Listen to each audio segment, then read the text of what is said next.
Okay, good day, everyone. Thank you for attending and welcome you all to our June version of our webinar series that GL puts on every month. And we're excited about this month's topic. We get excited about these webinars every month, actually. It's a good way for us here at GL to sort of organize our thoughts and present topics that are relevant in the industry and relate our products to those topics and so forth.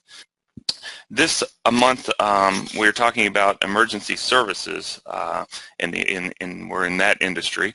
So the title of it is Testing Emergency Call Services, 911, Enhanced 911, and Next Gen 911.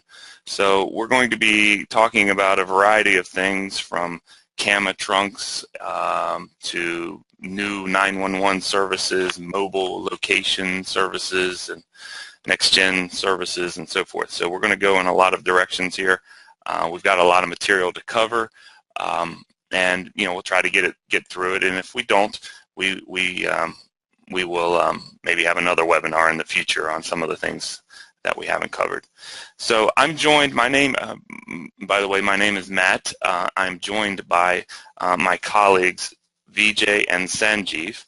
Vijay will be handling most of the technical discussions today, and Sanjeev is helping with the administration of the webinar.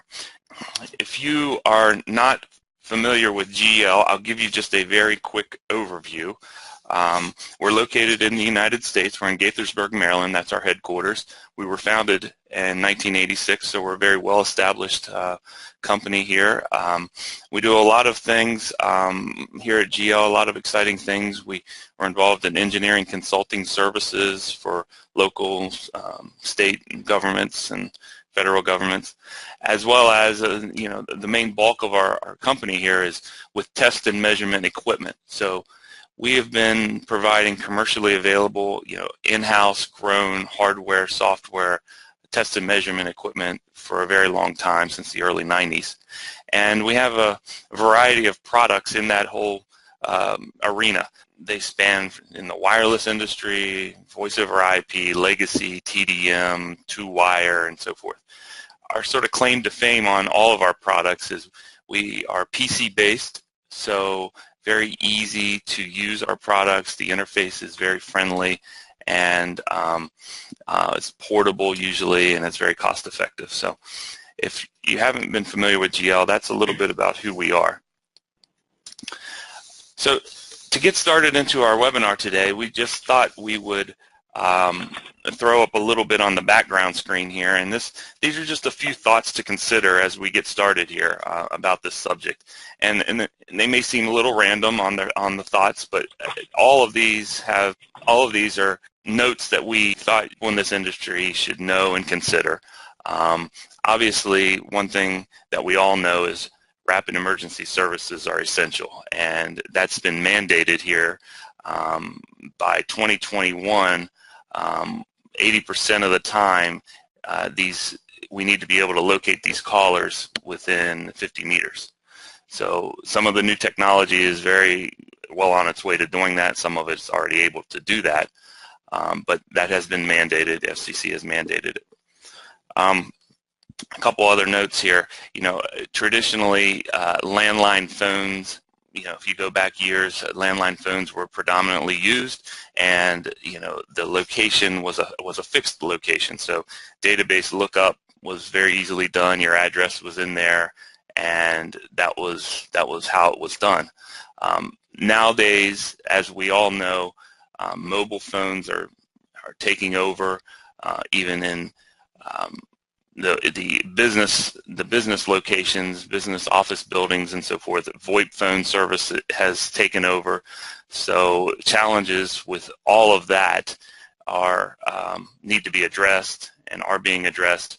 But as we look at VoIP phones in an office building, it becomes a challenge on which floor that's coming from, which office is it coming from. They're big buildings, and so forth. So these things are all being addressed and talked about, and there's plans moving forward.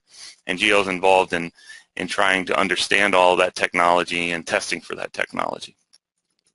So As we talk about mobile phones, we read something here recently about 75, maybe 80% of all 911 calls are now coming from mobile phones.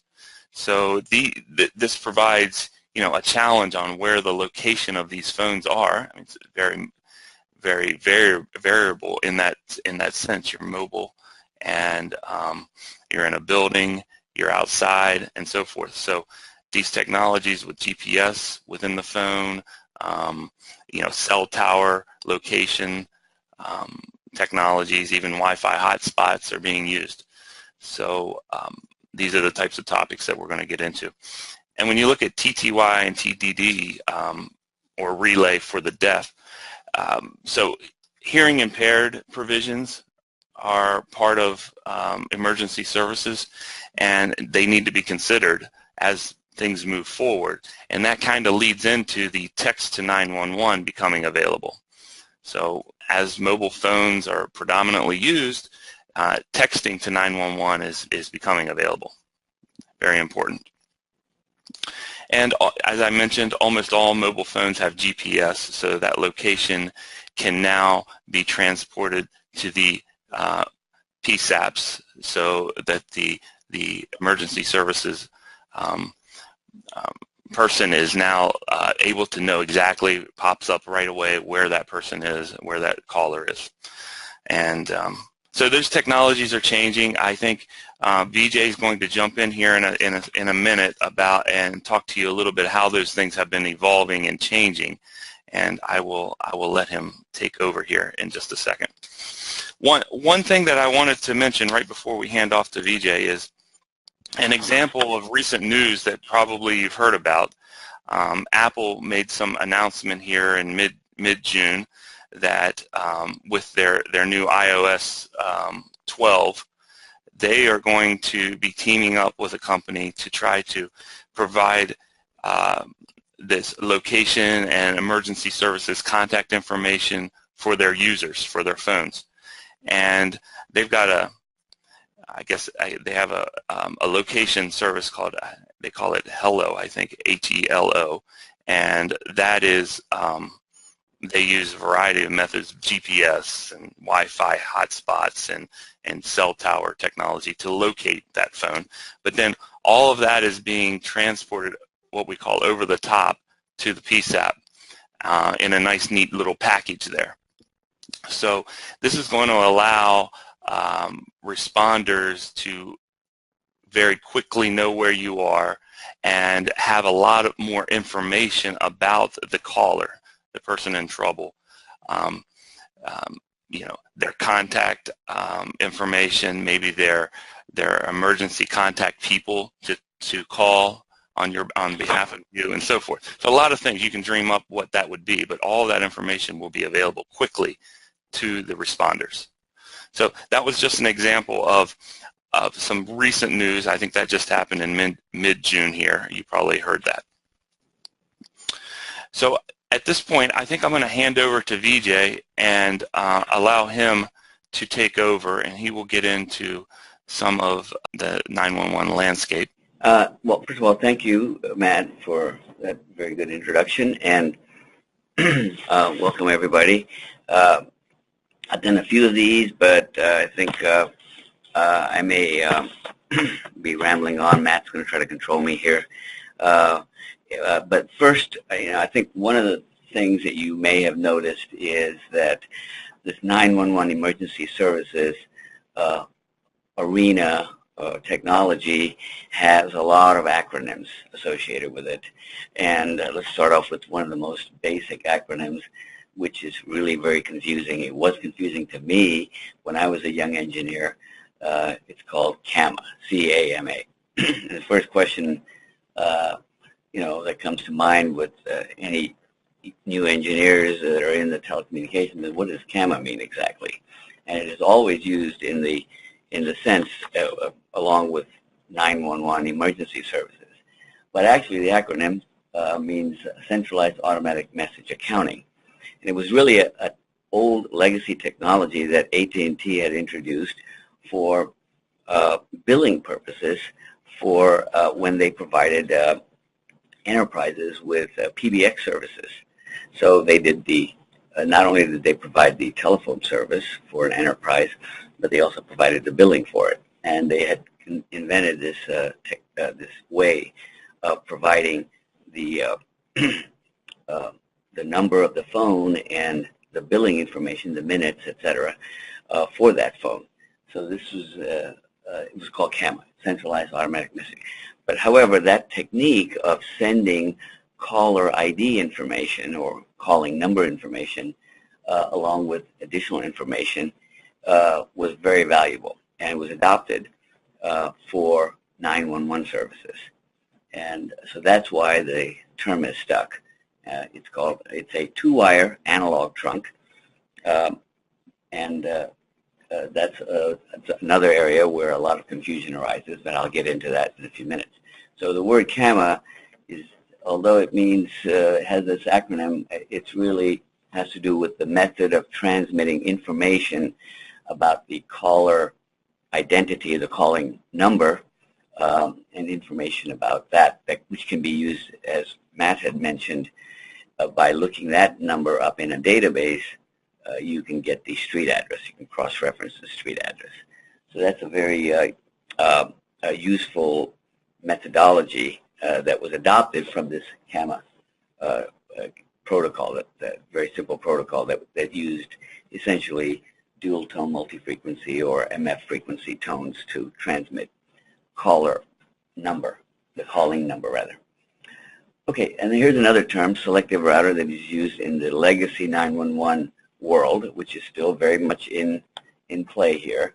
And people are, the new carriers are going to have to interface with these selective routers, whether they are the new generation or the older generation, which know where all of these PSAPs are. PSAP, what is that? That's a public safety access point, and that is the place where the attendants are that service an emergency call. They answer your call. They're supposed to be calm, collected, take the emergency information from people who are under distress, and dispatch emergency vehicles. So public safety access point is another terminology that is prevalent in this industry. ANI is another number, automatic number identification, and that is the actual calling number, whether that could be a mobile number, a VoIP number, or a landline number. When it's a landline number, it's pretty easy to cross-reference it to a street address through some sort of a database lookup. If it's a mobile number or a VoIP number, then of course there's some ambiguity about the exact location of that number. It could be anywhere, right? Mobile phones could be, for example, even out of the country. But the mobile network is very good at getting real-time information about the location. In fact, that's one of its prime functions. Because if you remember early on, mobile phones, the very important function of mobile phones is roaming, meaning the ability or handoff, for example. Handoff, roaming, they're somewhat similar. Handoff means you have to know the exact location of where the mobile phone is so that the call can be continuously processed or handled while the subscriber jumps from cell to cell.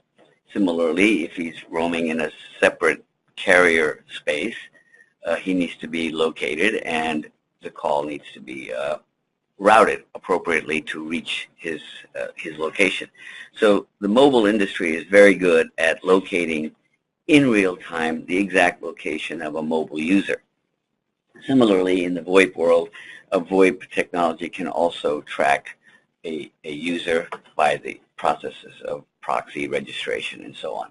So these database methods are part of these new technologies, and partly they're there because the FCC has mandated that emergency services are mandated for all carriers, whether you are PSTN, old legacy PSTN, mobile, or VoIP. In fact, I think they're also requiring it for satellite-based carriers as well, for when you're talking over satellite.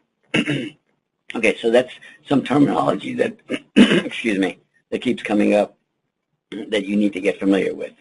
Okay, so let's go to the next slide here. And we're going to get into the very basics here. And this is an area where I know when I was a young engineer as well, I was very confused about what is FXO. You've heard that term, FXO and FXS. And these are the two-wire loop technologies.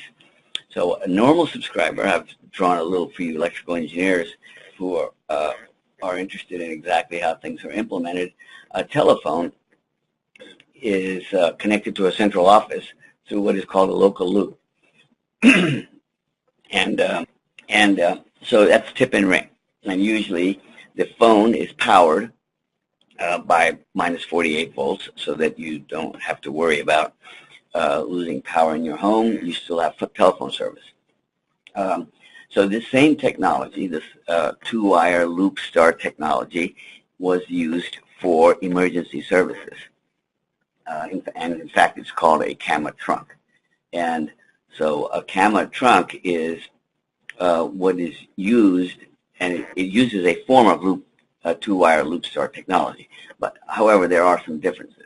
So in two-wire loop start, which is a regular customer, regular subscriber connected to a central office, you have dial tone. You normally get dial tone when you go off hook. You don't have, I mean, at least, of course, now you have things like caller ID and those kinds of things, but initially you didn't have any automatic number identification.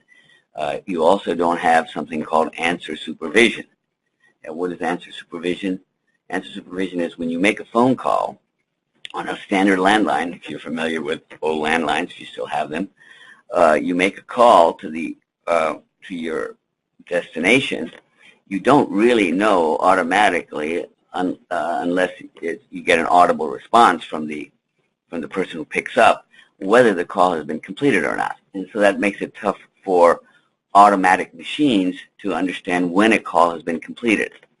You can normally hear an audible ringing, that you know that the phone is ringing, and when he actually picks up, the audible ringing stops.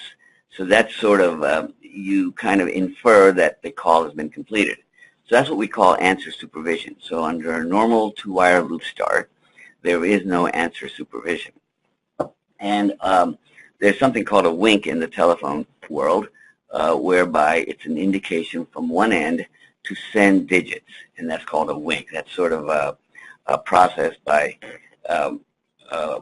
you indicate that you're ready to receive digits.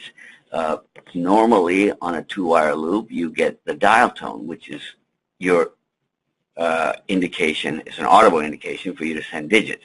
However, you know, again, in the automatic, when the machines are talking to each other, a dial tone is not a good way to indicate that you are ready to receive some digits or calling information or whatever. So therefore, they use something called a wink. So in standard two-wire loop start technology, there are no winks. So these disadvantages of two-wire loop start had to be addressed. If you were going to use two-wire technology for emergency services, you had to address these deficiencies. And so we first, we use this CAMA trunk. So in the CAMA trunk, a lot of these deficiencies were addressed for the CAMA services, because there you were trying to send information about message accounting and so on, or billing information, and two machines were talking to each other. So you had to resolve these deficiencies. And the way they did that is they used something called reverse battery. So normally you have minus 48 volts going to the telephone. So by a method of inverting that 48 volts, the telephone end can recognize the voltage inversion and use that as a method for signaling. So even though there's no dial tone, in response to off-hook, they use this reverse battery for indication of off-hook or on-hook. So when we go further into this webinar, you will see our ladder diagrams for our test equipment. You will see on-hook, off-hook. conventional meaning of on-hook, off-hook is usually, the loop is closed or open. But here in this CAMA business, we use on-hook, off-hook for the purpose of conveying. We convey that through reverse battery, so converting the battery voltage. It's a DC voltage, so it's possible to invert that voltage and recognize it at the other end electrically.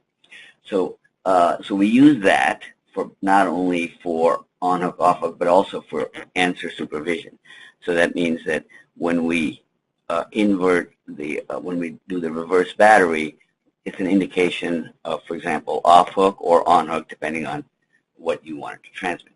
Wink is also transmitted in the same manner by momentarily reversing the battery. So those are just some basics that you need to kind of know if you're dealing with analog trunks, which, for better or worse, are still being used in PSAPs. So I hope you've understood that. That's just sort of if you're an electrical engineer, you'd like to know exactly how it's being done, and I for one like to do that. And so this just sets the basics. So I hope you understood that. Now we can kind of get into more details. So let's just take a look at. So here is our current network of how we convey 911, a basic 911 call. So this is kind of a busy diagram, but let me show you what I'm talking about here. At the very bottom here, we have a home, a residence, with a regular landline call, landline telephone. And here the subscriber or the home user picks up the phone and dials 911. Immediately, that's recognized by the central office. If it happens to be an enterprise, they do the same thing. They either do 911 or something like 911. But anyway, it's standardized. That's the mechanism by which we convey an emergency service. The central office recognizes that 911, and by that number, it routes the call to what is called a selective router, or sometimes it's called a tandem switch. So this is a conventional technology, and whether you are going to new technology or sticking with the old, you've got to be compatible with this, because the PSAP network, the public safety access points, are compatible with this. So whether you go to IP or wireless, you still have to be compatible with this basic technology. Now, as the technology evolves, you can come up with new schemes for data transport and so on. But at least for now, when we're in this transitory period, we have to be compatible with this. So what does the selective router do? Once the call is transmitted to the selective router interrogates a database where it cross-references this calling number, and the calling number is transmitted by the central office to the selective router through what are these called CAMA trunks. CAMA, it can be analog or they can be T1, and here I've also said T1 PRI, but I think that's a mistake there. So either via T1 or CAMA analog trunks, the calling number is conveyed to the selective router through that two-wire trunk methodology that I was just mentioning. And that, with that calling number information that is referred to in a database, is used as an index into a database to get the street address. And that street address information is conveyed to the public safety access point, and the nearest and the designated public safety access point for that particular subscriber. There could be many public safety access points for a geographic area. You pick the right one, you provide that street address information to that public safety access attendant, and he can then converse with the subscriber, the distressed subscriber, and dispatch the emergency vehicle, police, fire, or ambulance. or whatnot. So the same technology is used whether it is in, for example, if we now go from a landline to an IP phone, the exact same mechanism is used. However, now the database is something called a VoIP positioning center. Some other VoIP carriers have their own database terminology, but essentially it's a database that looks up the position of the VoIP phone, and that is again conveyed through these CAMA trunks to the PSAP. And the wireless is, of course, similarly. Now, that is the standard mechanism by which this location information is conveyed to the public safety access point through these CAMA trunks, these two-wire analog trunks if it's analog, and if it is digital in T1, then you have four-wire trunks, and it's a little bit faster and easier and higher bulk capacity. But again, the protocol is the same, whether it's digital or analog. So that just gives you a kind of a setting for how this legacy technology is still used, whether we're transitioning to a new network or we're in the old network. Let me go back here. Now, we did actually have another webinar. Actually, Matt and Sarita, one of our colleagues here, had provided a more in-depth webinar on how the protocols within a wireless network, whether it's 2G, 3G, or 4G, how this location information, whether it's GPS-based or cell tower-based or what have you, was conveyed in the protocols and conveyed to external entities.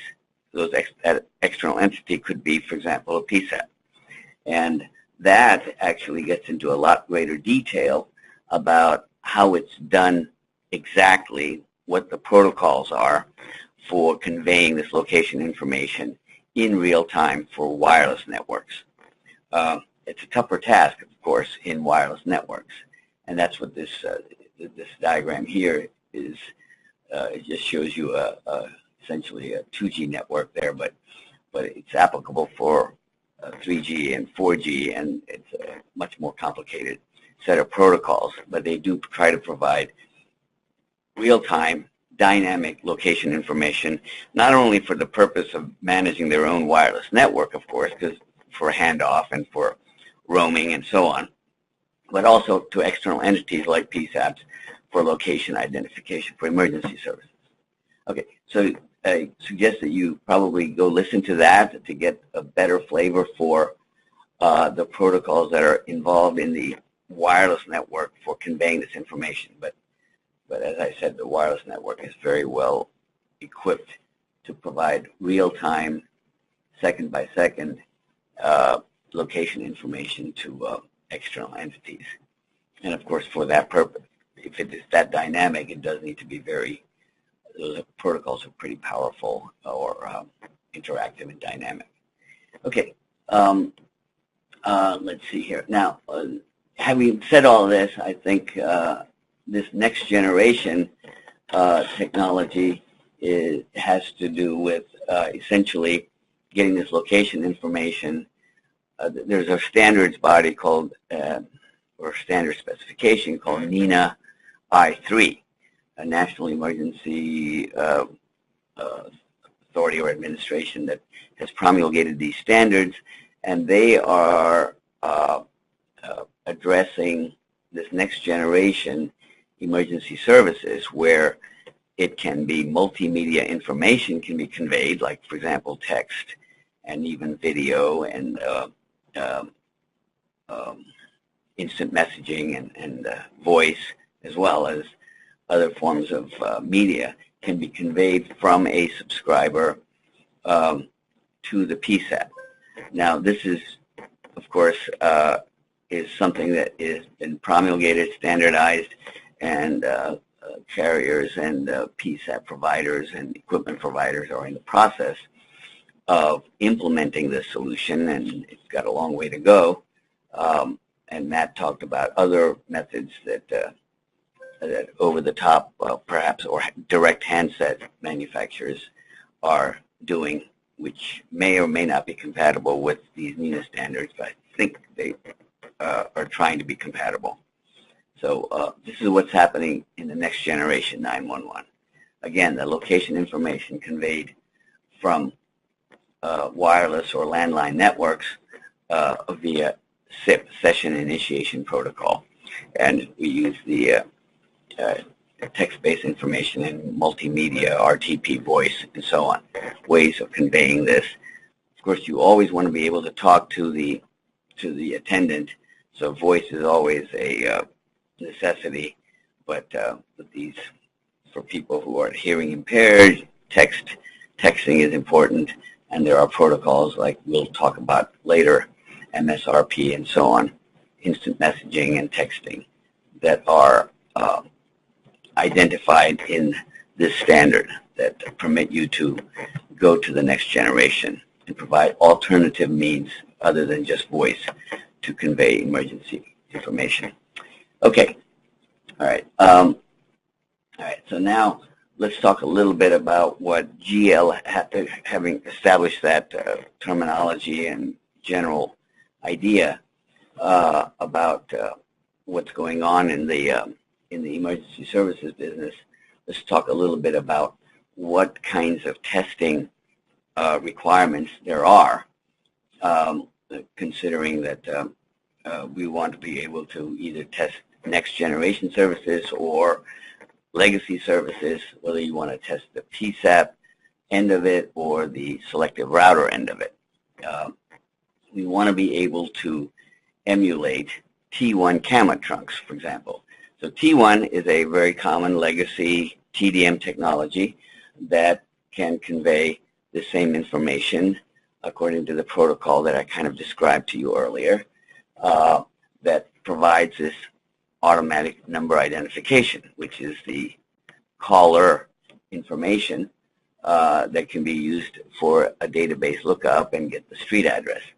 So that is a very common method for transmitting this information.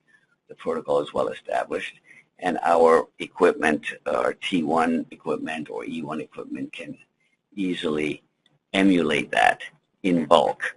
And so we'll talk a little bit about that going forward.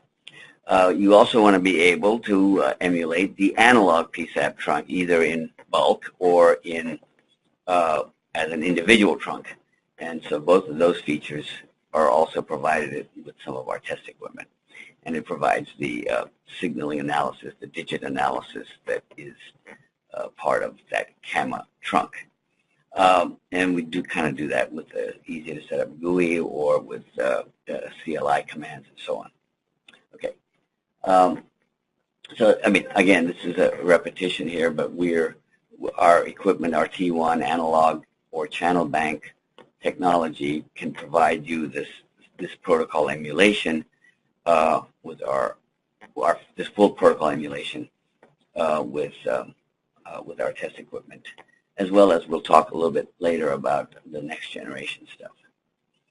Okay, so our equipment can consist simply of a notebook PC, a T1 unit with the analog component associated with it, and some software. And we'll get into this a little bit later, but that's just sort of a rough idea. You can actually look at the webinar, the videos that will be on the webinar on our website later to see how this equipment actually operates. Here's a quick picture of what this looks like. Okay, so our T-Pro, that's what we call it. It can be controlled by a very simple computer, notebook PC.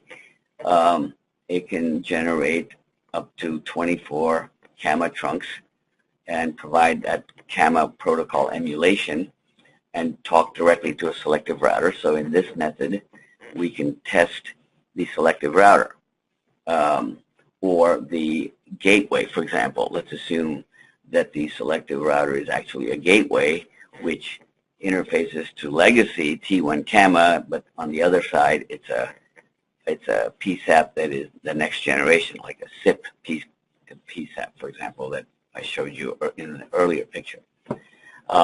You could use this for emulating legacy T1 CAMA trunks. In addition, and this emulates all of this information, so all the entire protocol, and it does it in simultaneously on 24 simultaneous channels, 24 time slots of a T1. Okay. So just to follow up, I mean, Vijay, what you're saying there is that protocol emulator is sort of emulating 24 emergency callers, right? Calling in. Yeah. Okay. Mm-hmm. So yeah. For load testing and for just testing the selective router testing and things like that. Feature testing, right? Exactly. Okay. Right. So that's and we implement that full. We'll kind of show you in either the video if we have time, or through some ladder diagrams how that actually works. But you can emulate simultaneously up to 24. Well, in this case, you can actually. There's 2 ports on a T-probe, so you can actually emulate 48 CAMA trunks simultaneously, and you can emulate the feature set of a selective router and through scripts and that type of functionality. We can also do that. It's possible that the selective router or the PSAP has analog trunks, 2-wire analog trunks, and in that case, you would need to emulate the actual analog facility, and you'd have these 2-wire analog lines that I talked to you a little bit earlier about, where you have to emulate reverse battery and minus 48 volts and so on.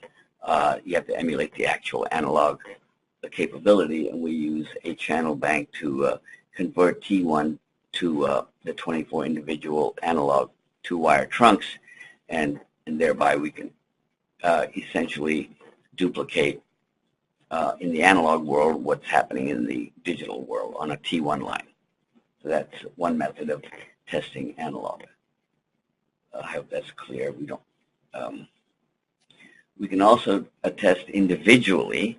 Our T-probe also has an individual analog trunk where it can emulate a CAMA trunk as well, and in addition, it can emulate. It can monitor the actual CAMA protocol, the analog protocol, and the analog voltages. So this is showing it can be the FXO port. So this is the emergency caller, a single caller, correct? Right. Yes. Okay. And I mean the FXO meaning it's the selective router. It's emulating a selective router calling into either the PSAP or the E911 switch, which has an FXS. So that protocol that I had mentioned earlier, where one would go off hook and the FXS side would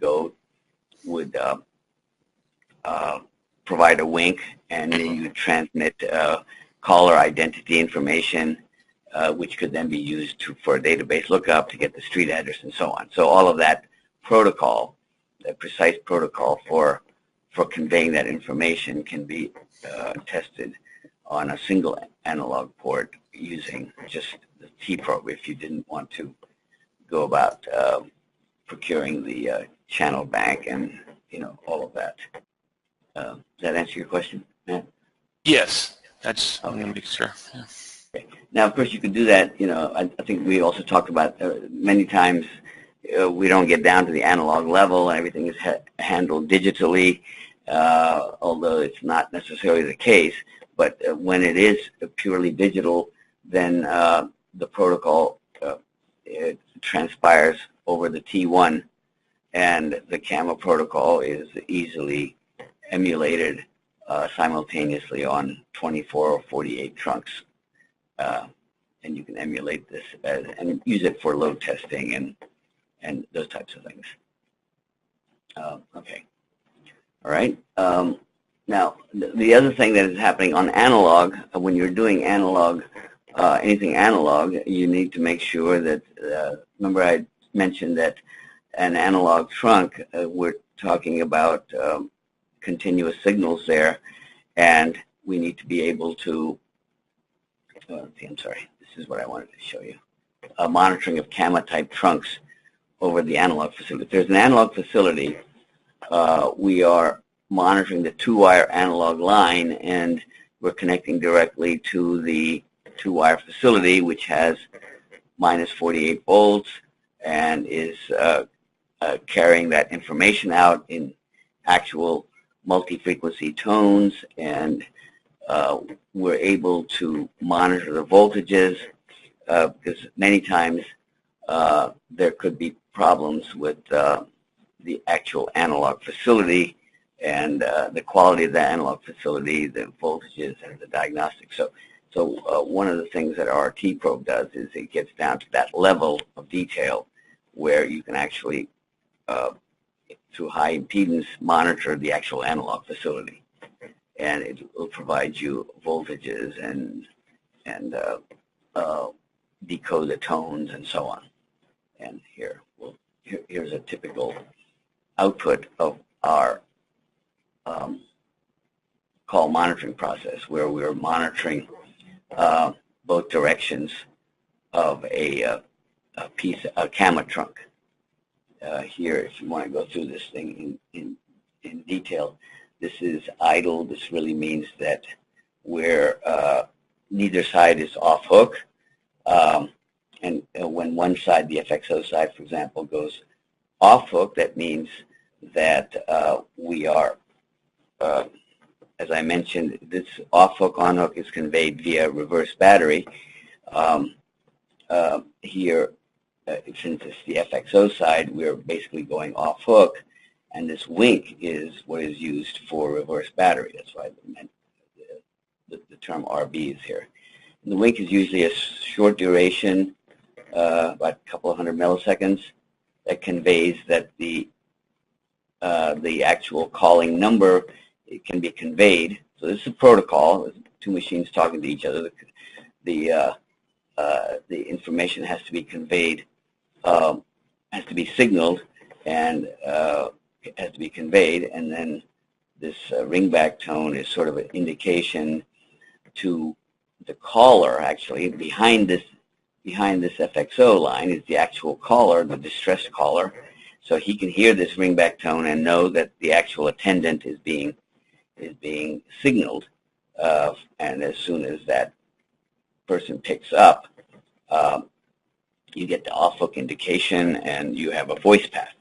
So this is how the actual protocol takes place. Obviously, the first thing that has to be done is a caller has to be able to talk to an attendant, a PSAP attendant, by voice communication and convey the distress message, and then the proper emergency vehicle can be dispatched. So that's sort of the process. And many times we've found that there could be a problem especially when in this new technology, when you're trying to implement gateways and you have to convert from one technology to another. PSAPs, for example, may still be analog technology, because the PSAPs are governed by state governments. They have limited funds. They will, they have to budget their funds to migrate or transition to the newer technologies. So that's a sort of a long, drawn-out process. And more than likely, what will happen is the carriers will be converting to IP, and will be, or the wireless carriers will convey this information to a gateway where perhaps via SIP, Session Initiation Protocol, but eventually it has to get to the PSAP attendants, and if they haven't converted to the newer technology, you have to convert it from Session Initiation Protocol to legacy analog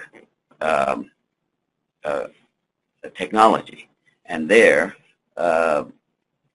these are essentially new implementations, or new engineering implementations, and you have to make sure that these things are following the behavior of the CAMA protocol precisely, not only in terms, in terms of voltage, in terms of distance, this two-wire technology has a lot of electrical characteristics to it that you have to follow. And this is where this type of capability of our instrument is useful. Okay. Okay. So so here's another picture of how the same tool can be used to understand the voltages that are taking place over the two-wire line. And this is described in our video a little bit in greater detail. I won't dwell on it here, but it is kind of interesting. If you're an electrical engineer, you want to understand how this is happening exactly, and you are involved in the design of these circuits or whatever, this would be a useful tool. Okay. All right, so next thing that we're going to do here is go through some demonstrations. I'll see if we can. Okay, we're actually going to go into the next generation NG911. So let's spend some time on that first. Okay, the next generation 911, as I had mentioned earlier, is a mandate of the FCC that all carriers, all PSTN VoIP wireless carriers, provide 911 services. Especially that these next generation 911 networks also be compatible with the next generation technology, which are promulgated in these NENA I3 standards. And those standards are, the basis of those standards are this new ways of conveying information, which happen to be multimedia. That means voice, of course. You have to have voice communication. The distress caller must be able to talk to the attendant via voice and convey the message that they want to convey. But in addition, there are, because of the frequency of use of mobile phones and VoIP phones and so on, people are using texting. In fact, I think majority of users these days prefer to text rather than talk. So texting is very important, and especially for hearing impaired and those types of individuals that are disabled, this multimedia capability is more important. So the FCC has mandated that these new networks be compatible with the newer technologies that are at the handset, at the actual user. The users are rapidly converting to the newer technologies. The carriers and the PSAPs are slower in migrating. I mean, the PSAPs are. The carriers are trying to keep pace with the users. And that's a competitive aspect. So this multimedia, even video, are part of this these standards for conveying this information. And of course, this text to 911 services is very important as well, because that's actually happening as we speak.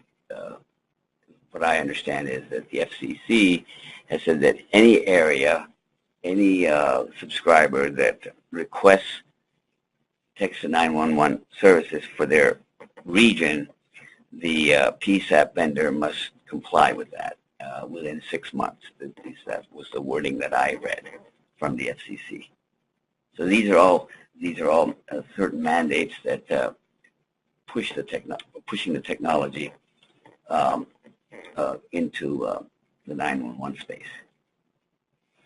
Okay, so here is what we have to offer, GL Communications has to offer in terms of testing NG911 services. As I had said earlier, the most important thing about the next generation is that the standards have identified the NENA standards, NENA I3, as the methodology for this newer technology, this multimedia, carrying the multimedia information. And so that is carried through the session initiation protocol. So all of these carriers will be getting their location information the way they do that now via their protocols. whether it's legacy protocol or their wireless protocols for 2G, 3G, 4G networks, and convey that information or embed that information in the session initiation protocol, either the voice or the texting, the media, the instant messaging, and all of those multimedia forms have to be embedded or have to be provided via session initiation protocol. And that goes into this, that's the edge of the network, and that goes into the what is called the ESI net. That is the IP, the core IP network that is going to transport this, that has the databases for that information. It will be querying those databases and providing that information to hopefully next generation PSAPs, which will be compatible with IP. So our products here that come into play, and I'll be getting into that, are SIP-based products that allow you to customize and script these new services and test them according to the NENA I3 standards. Eventually, the network will all be based around this technology, and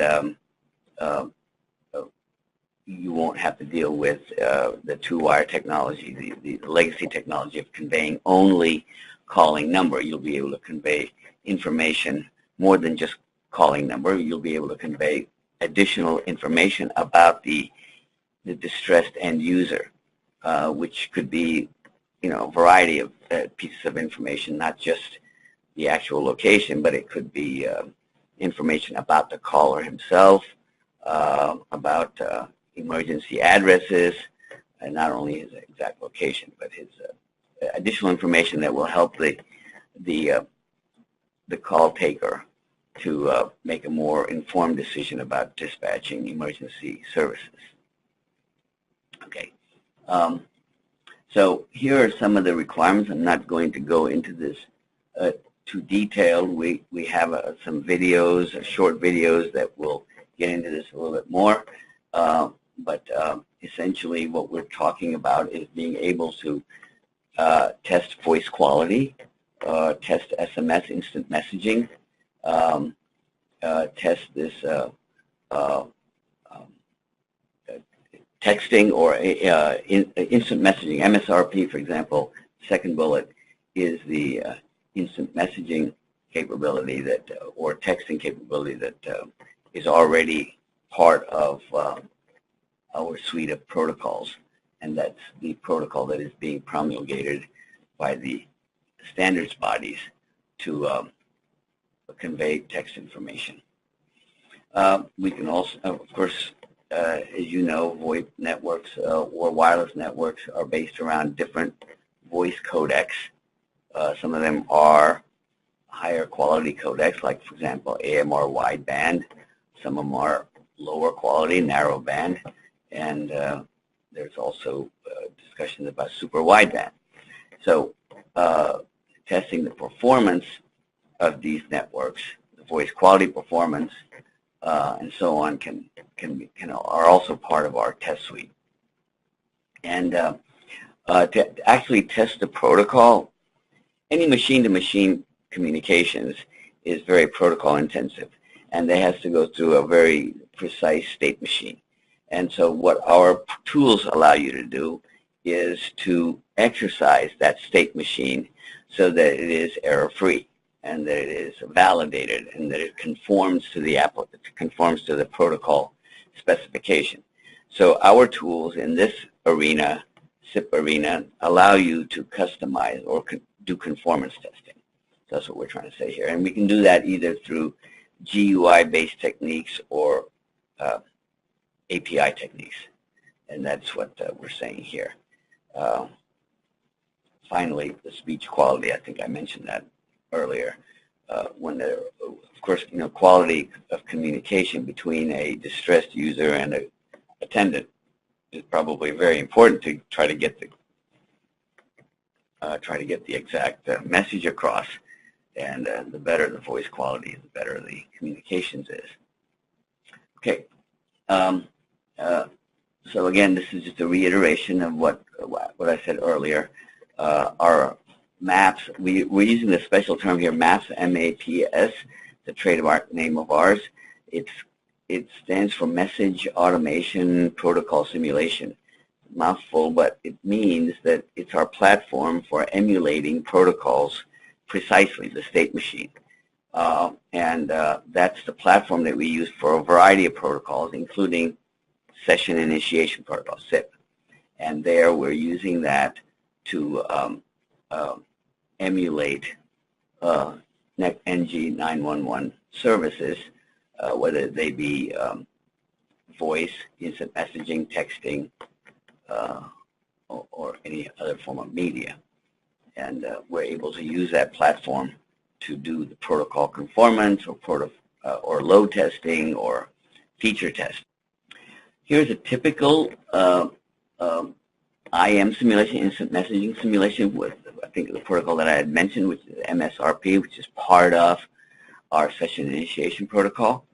And it's sort of your conventional SIP protocol, but with embedded information about the instant messaging session, MSRP session, message session relay protocol. MSRP stands for Message Session Relay Protocol.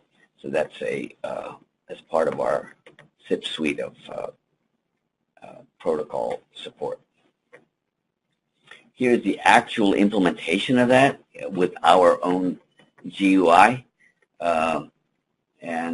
You can see here, and then there's a video to support this that goes into the details of how this is done. We get into all of the message exchange, and you can highlight a particular message and see the details of that, and so on.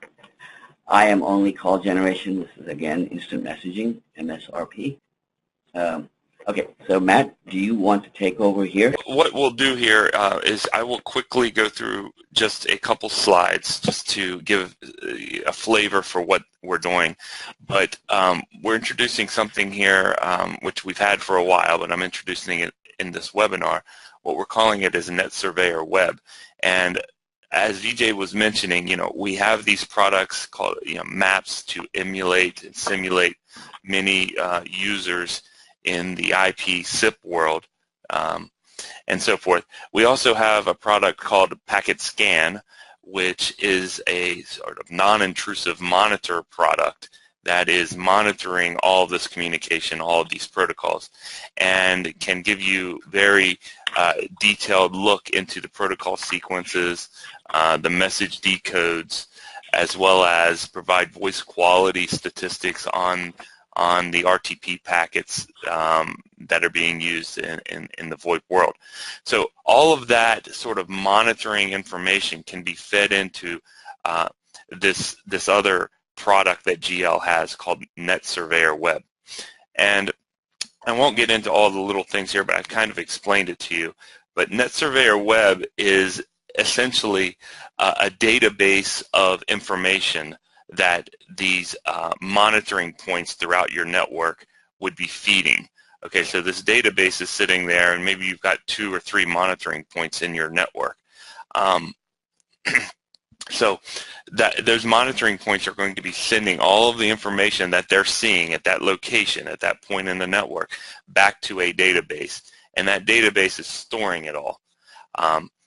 The mining of the database is done through this application we call Net Surveyor Web. So the database has all of the information, all of the protocol information, all of the voice quality information, all the information about the network that you're monitoring.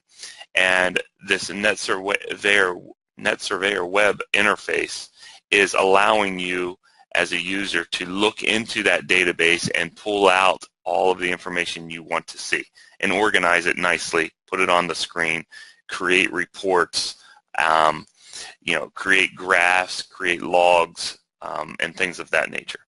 So that's the concept behind the Net Surveyor Web, and a few screenshots here show you how we're kind of doing that in a graphical manner. This particular one shows a certain call where we've recorded the voice file, and you can play that back so you can listen to what's going on. As I mentioned, the Net Surveyor Web has all of the nitty-gritty information about the protocols, so you can see the ladder diagrams and the decode. This in particular is a legacy sort of CAS protocol on a CAMA trunk. As I showed earlier, this is just a reiteration of it, but you basically in the SIP world, in the voice over IP world, all of those calls that are coming into the PSAPs and so forth through that network, through that IP network, are being monitored by our product. And this is showing on the screenshot to the right certain calls where you see each direction of the call and how many packets were sent. This is again in the IP world, the missing packet count. So all of the quality information about those calls, the time that the call happened, who called who, and so forth. It's all being shown here. Just another way that we're showing that. We have many graphs, as I mentioned, related to the quality, related to how many calls maybe the PSAP was seeing, different times of day, and so forth.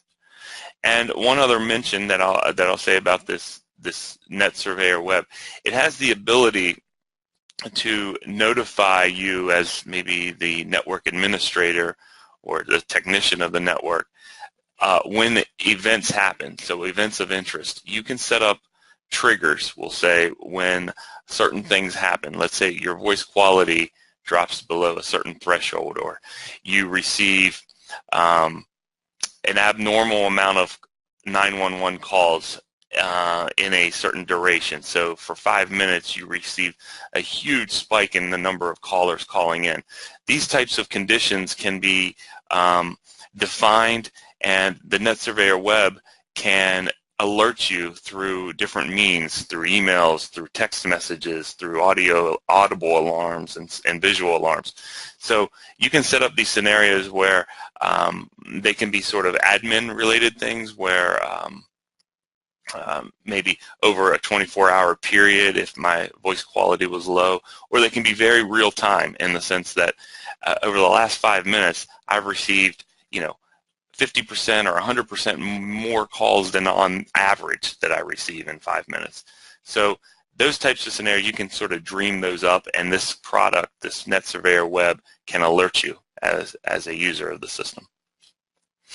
Again, some of those things, it can email you and it can send a report. So what I'll say now, since we've exceeded our allotment of time and we want to get to a few of the questions, we've got in our webinar here, in our presentation, we have a few demos or videos. Sort of in conclusion, before we start taking some questions, GL's products are sort of organized in the emulator world as well as the monitoring world. So we're emulating CAMA trunks, we're emulating voice over IP SIP callers with our MAPST product, and Vijay showed a lot of that. We also have the ability with that T-probe and with the packet scan to be monitoring, so non-intrusively monitoring these circuits and these connections. And we can show all of the information from a non-intrusive analysis perspective. And that's what Net Surveyor Web, which I just showed you, kind of brings together. So those are fundamentally, those are where GL lies in the test equipment for this industry. A lot of these demos that we have on here can show you a little bit more detail into how we exactly do it.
let's Sanjeev, if you can jump on and maybe ask a few questions that maybe have been raised, and we'll go from there. Thank you, Matt.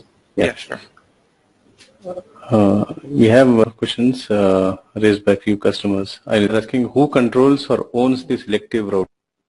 Well, selective routers are usually they're carrier owned because it is a responsibility of either the VoIP carrier, the PSTN carrier, or the wireless carrier to either provide a gateway to the selective router or provide the selective router if it is in their totally in their domain. So I would say that my first answer would be that it's the carrier responsibility. Thank you, Vijay. Everybody, thank you for attending. We appreciate your time, and check our website for next month. We'll have another topic, and we'll have another webinar in a month or so. Thank you. Thank you, Vijay.